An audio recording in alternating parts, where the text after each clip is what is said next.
नमस्कार, जे किचनमध्ये आपले स्वागत आहे। आज आपण साबुदाणा वड्याची रेसिपी बनवणार आहे। आपण नवरात्रीसाठी दररोज काही ना काही खास रेसिपी बनवतो आणि यासाठी आज आपण साबुदाणा वड्याची आज रेसिपी बनवलेली आहे। त्यासाठी उकडलेली 2 बटाटे घेतलेली, शेंगदाण्याचा कूट लागेल तसा वापरणार आहे आणि हिरवी मिरची जी आहे ती मिक्सरमध्ये दळून घेतलेली, तिची पेस्ट करून घेतलेली आहे।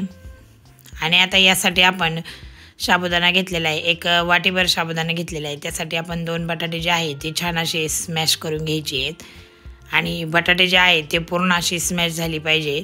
बटाटे आपण जाडसर ठेवायचे नाही आहेत, पूर्ण असे स्मॅश करून घ्यायचे।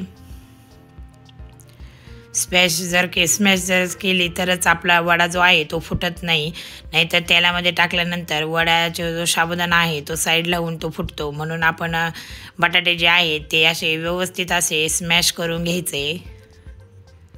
आपण जे उकडलेले बटाटे घेतलेले ते आपण असं स्मॅश करून घ्यायचे आणि आपला हा साबुदाणा जो आहे तो एवढा आपण यामध्ये घालणार आहे। एक वाटी भरून हा साबुदाणा मी असं घेतलेला आहे। तुम्हाला जितका हवा असेल तितकं तुम्ही यामध्ये साबुदाणा टाकू शकता।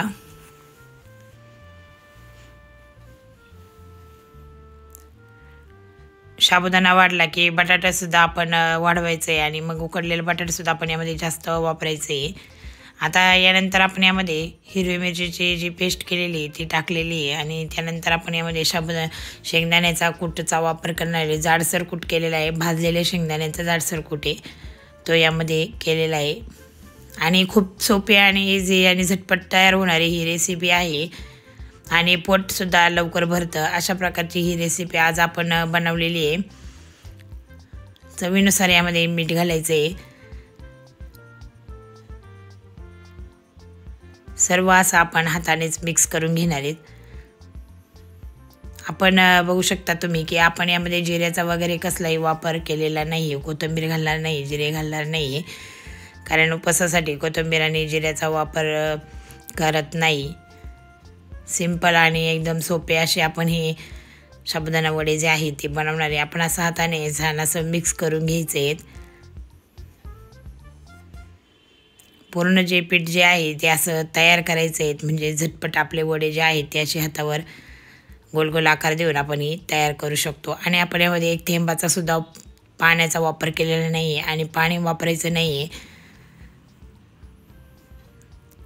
आणि आपलं एकदम परफेक्ट असं प्रमाण झालेलं आहे। साबुदाणा वड्याचं जे आपण प्रमाण बनवलेलं आहे ते एकदम परफेक्ट असं झालेलं आहे आणि हे सर्व जे वडे आहेत ते मी अशा प्रकारे करून घेणार आहे। आणि बघू शकता तुम्ही आपलं हे जे पीठ आहे हे हाताला सुद्धा जास्त चिकटलेलं नाही आहेत आणि पिठाचं प्रमाण म्हणजे एकदम व्यवस्थित आपलं हे साबुदाणा वड्याचं जे पीठ आहे ते असं तयार झालं आहे।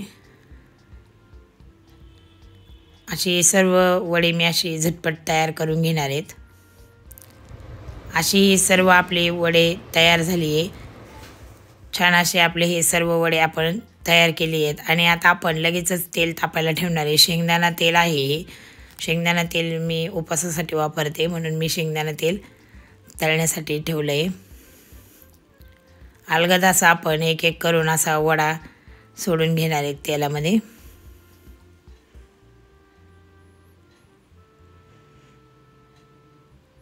मीडियम फ्लेमवरच आपण वडा छान असा तळून घेणार आहेत। बघू शकता तुम्ही आपल्या एका साईडने जो वडा आहे तो लालसर झाला की मग आपण याला पलटी मारायची आहे। दोन्हीही साईडने आपला वडा जो आहे तो लालसर असा झालेला आहे आणि आपण आता हा वडा जो आहे तो लगेचच काढून घेणार आहेत।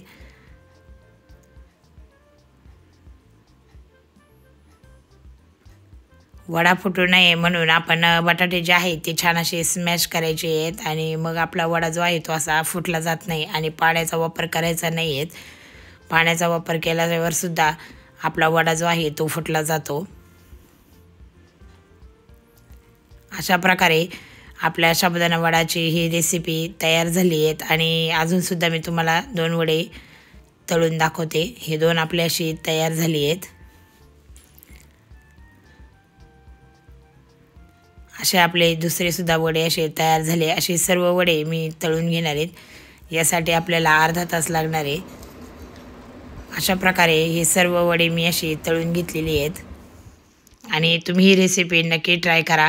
मी तुम्हाला वडासुद्धा फोडून दाखवते की आपला आपण जो साबुदाणा वडा तयार केला आहे तो कशा प्रकारे तयार झाला आहे आणि आतूनसुद्धा किती छान असा झाला आहे।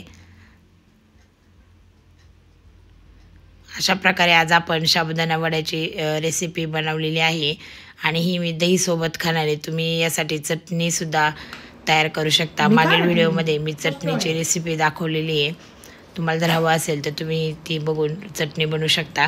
आणि दह्यासोबतसुद्धा ही चटणी साबुदाणा वडा जो आहे तो खूप छान लागतो। अशा प्रकारे मी सर्व साबुदाण्यांची छान असं साबुदाणा वड्यांचं डेकोरेशन केलेलं आहे, बघू शकता तुम्ही।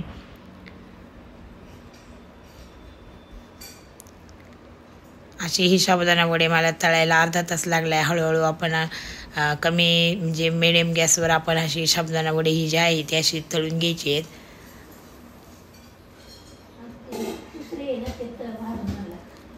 ही रेसिपी तुम्ही ह्या नवरात्राच्या उपवासासाठी नक्की ट्राय करून बघा आणि कमेंट करून सांगा की साबुदाणा वडा जो आहे तो कसा झालेला आहे।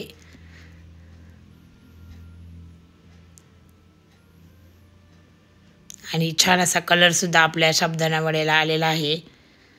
वेळात वेळ काढून व्हिडिओ बघितला याबद्दल धन्यवाद।